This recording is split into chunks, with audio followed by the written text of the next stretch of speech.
ہندوستان کا واقعہ بیان کرنا چاہتا ہوں۔ رنجیت سنگھ کا دور حکومت تھا، رنجیت سنگھ کا دور حکومت تھا، اور ایک ہندو کے بازو میں ایک بدعقیدہ رہتا تھا۔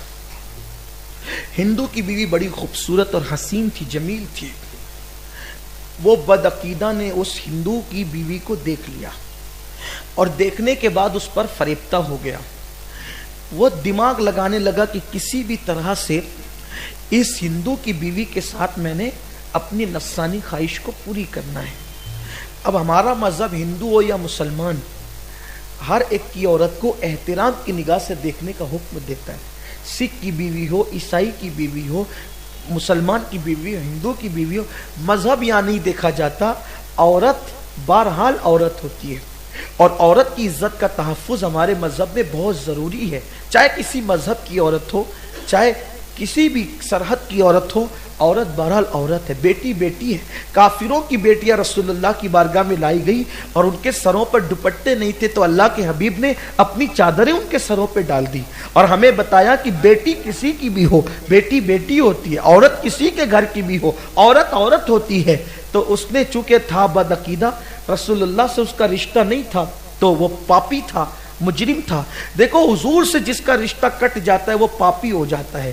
اگر کسی کے دل میں پاپ جنم لیتا ہے تو اس کو احتساب کرنا چاہیے کہ کہیں مدینے کی سرکار سے میرا رشتہ تو نہیں کٹ گیا، مدینے کے تاجدار سے میرا رشتہ تو نہیں کٹ گیا۔ یہ بہت عبرت کی بات ہے، دل میں خیال رکھنا اچھی طرح سے۔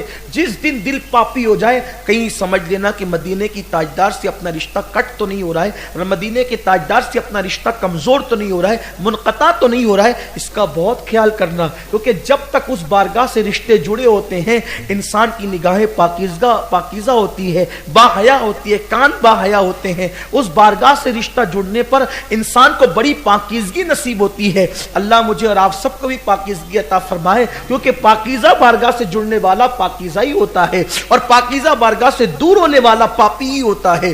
تو اس ہندو کی بیوی سے اس کی آنکھیں لڑ گئی اور اس کو پاپ کا دل چاہا، موقع کی تلاش میں تھا وہ، لیکن پھر یہ ہوا کہ اس کو موقع نہیں ملا گاؤں کے اندر۔ تو اتفاق سے وہ میاں بیوی دونوں جا رہے تھے، اس کے میکے پہنچانے کے لیے اس کا شوہر جا رہا تھا۔ غریبی کا دور تھا اس وقت، تو لوگوں کے پاس اتنا مال نہیں تھا، تو پھر یہ ہوا کہ وہ دونوں چلے جا رہے تھے۔ اس کو جب خبر ملی تو خبر ملنے کے بعد اس نے سوچا کہ فائدہ اٹھانا چاہیے، یہ ان کے پیچھے گھوڑا لے کر کے چلا گیا۔ اس کے شوہر سے کہا کہ چلو گھوڑے پہ بیٹھ جاؤ۔ اس نے کہا نہیں میری بیوی ساتھ میں کیسے بیٹھ سکتا ہوں؟ کہا دونوں بیٹھ جاؤ۔ کہا نہیں میں نہیں بیٹھ سکتا میری بیوی کو لے کر کے۔ تو بیوی کو کہنے لگا کہ تم بیٹھ جاؤ، اس نے کہا نہیں میں نہیں بیٹھ سکتی۔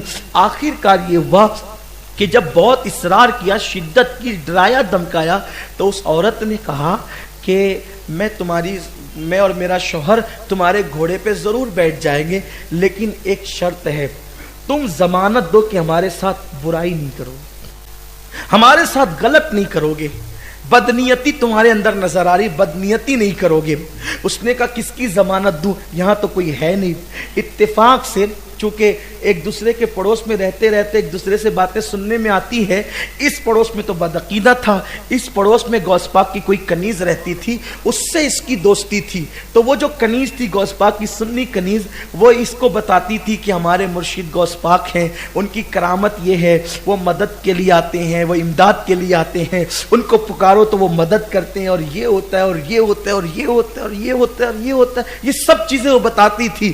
تو یہ مذہب کی مسلمان نہیں تھی، لیکن چونکہ اولیاء اللہ کی کرامت سن سن کر کے اس کے دل میں غوث پاک کی محبت پیدا ہو گئی تھی، تو اس کی سوچا کہ مسلمان ہے۔ اب وہ تو بیچاری دوسرے مذہب کی تھی، سمجھا کہ سارے مسلمان ایک جیسے ہوتے ہیں، جیسے کہ آج بھی دوسرے لوگ سمجھتے ہیں سب ایک جیسے ہوتے ہیں، اسی لیے لوگ بدگمان بھی ہوتے ہیں۔ اللہ اکبر۔ تو جب اس نے کہا کہ یہاں جنگل میں کون ہے جو جس کی ضمانت دوں، کہ ایک کام کرو، وہ تمہارے جو بغداد والے بڑے پیر ہیں نا ان کی ضمانت دے دو، بس میں تمہاری سواری پر بیٹھ جاؤں گی اپنے شوہر کے ساتھ۔ اب چونکہ وہ تھا بد مذہب، اس نے سوچا کہ